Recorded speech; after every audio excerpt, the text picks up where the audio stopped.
Swami Samarth. Hi hello नमस्कार, मी पल्लवी आणि तुम्हा सर्वांचे आपल्या यूट्यूब चॅनलमध्ये खूप खूप स्वागत आहे. तर आज आहे भावाचा उपवास आहे आणि दुपारीच फराळ वगैरे पण झाला. आणि हा भावाचा उपवास ना की भावाला दीर्घायुष्य लाभावे, भावाचं आरोग्य चांगलं राहावं आणि यासाठीचा उपवास धरला जातो. तर मग फराळाचं वगैरे झालेलं आहे दुपारीच. मग आता वाजलेले आहेत 5 वाजलेले आहेत आणि काही जणींकडे पद्धत अशी आहे की म्हणजे नागपंचमीच्या आदल्या दिवशी काही जण वारुळाला जातात आणि काही जण नागपंचमीच्या दिवशी वारुळाला जातात. तर आमच्याकडं ना नागपंचमीच्या दिवशीच वारुळाला जातो आम्ही. तिथेच मग दुधाचा नैवेद्य, परत आपला पुरणपोळीचा नैवेद्य, लाह्या वगैरे ह्या ज्या काही आहेत ना त्या आम्ही तिथं अर्पण करतो. पण आता मला जायचं आहे कॉलनीमध्ये, कारण कॉलनीमध्ये ना म्हणजे ह्याचा भुलईचा आता खेळ वगैरे खेळणार आहेत. आणि म्हणजे खरं तर ग्रामीण भागामध्येच हा सण ना खूप मोठ्या प्रमाणामध्ये साजरा केला जातो आणि तिथेच एवढी प्रसन्नता असते ना ह्या सणाला. सिटीमध्ये एवढं म्हणजे काय असं नसतं. इथं मग आता एका ठिकाणी मला बोलवलेलं आहे.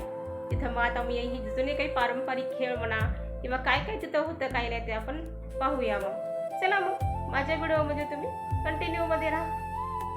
सायंकाळची माझी सर्व काही कामे मी आवरून घेतली आणि जाण्यासाठी मी आता तयार होत होते.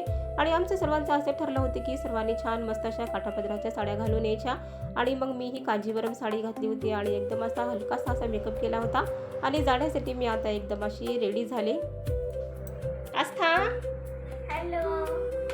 आस्था येणार आहे माझ्यासोबत. आस्थाला फार आवडतं अशा ठिकाणी आणि खूप उत्सुक असते ती येण्यासाठी. लाल कलरचा ड्रेस घातला आस्थाने मस्त. अगं आस्था, घागरा घालाव पण आहे तुझा. आस्थाला अशा सणांमध्ये फार सहभागी व्हायला आवडतं, पण श्रावणीच्या खूप अपोजिट आहे.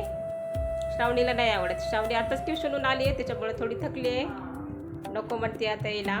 चल ना बेटा, चल. छान असतात ग अशा सणांमध्ये पण सहभागी व्हायचं असतं बेटा. ठीक आहे, ओ अभ्यासाला बस मग. चला मग तुम्ही माझ्यासोबत.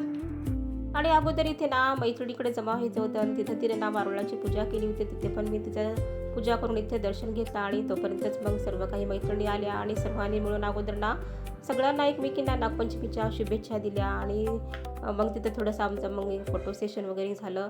आणि खरंच हा भुलई म्हणजे फक्त हा एक काही खेळच नाही, तर तो नागपंचमीच्या निमित्ताने जपला जाणारा स्त्रियांचा एक आनंद आहे, अनेक एकोपा आहे आणि एक लोकपरंपरेचा सुंदर असा वारसा आहे. मग तिच्याकडे थोडीशी जागा नव्हती जास्तीची, त्याच्यामुळे थोडी पुढे आम्हाला एक छानशी जागा एक मिळाली आहे. तिथे आम्ही सर्वजण येऊन ना मस्त सगळ्यांनी मिळून ते छान अशी फेर धरून ना भुलई खेळली.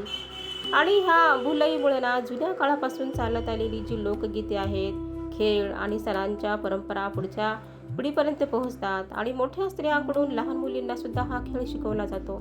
आणि आपणच जर ही संस्कृती जपली आणि आपणच जर हे खेळ खेळले लहान मुलींसमोर, तर मुलींना सुद्धा बघा तुम्ही ह्या सणांबद्दल मग ना आस्था आणि आपुलकी निर्माण होण्यामध्ये मदत होते. आणि खरंच ही संस्कृती टिकवून ठेवण्याची आता खूप गरज आहे, कारण हळूहळू ना ह्या प्रथा आणि ही संस्कृती जी आहे ना ती खूप अशी लुप्त होत चाललेली आहे, कमी होत चाललेली आहे. आणि याला जिवंत ठेवण्याचं काम हे आपणच केलं पाहिजे. आणि घरातली कामे तर काय होती तर कधी संपणारच नाहीत, पण अशा गोष्टीसाठी सुद्धा आपण ना वेळ काढला पाहिजे. आणि खरंच भुलई खेळायला मला असे म्हणजे खरंच मनापासून आवडते. मग भुलई तर आम्ही सर्वांनी मिळून खेळली आणि त्यानंतर मग काही छोटे छोटे सुद्धा दुसरे सुद्धा आम्ही खेळ असे खेळत होतो. आणि 5-6 जणी सगळ्यांनी मिळून अशी धरून मग आम्ही सगळ्यांनी मिळून एकत्र येऊन फुगडीसुद्धा खेळली.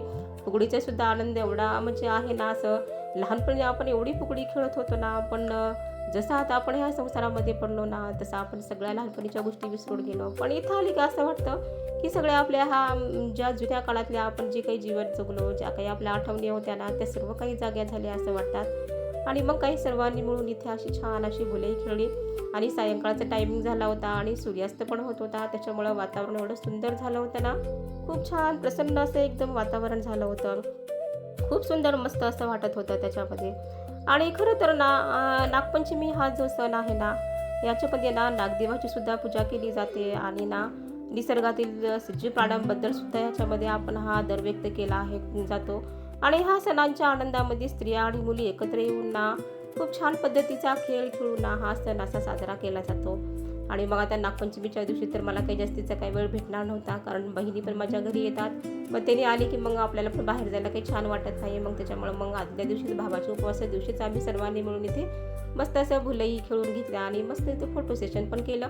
आणि तिथून परत मैत्रिणीच्या घरी आलो. मग तिनं घरी नेली आम्हाला. मग तिथं आमचं थोडंसं मग चहा पाणी वगैरे झालं आणि खूप छान मस्त असा आमचा इथं भुलईचा हा खेळ झाला.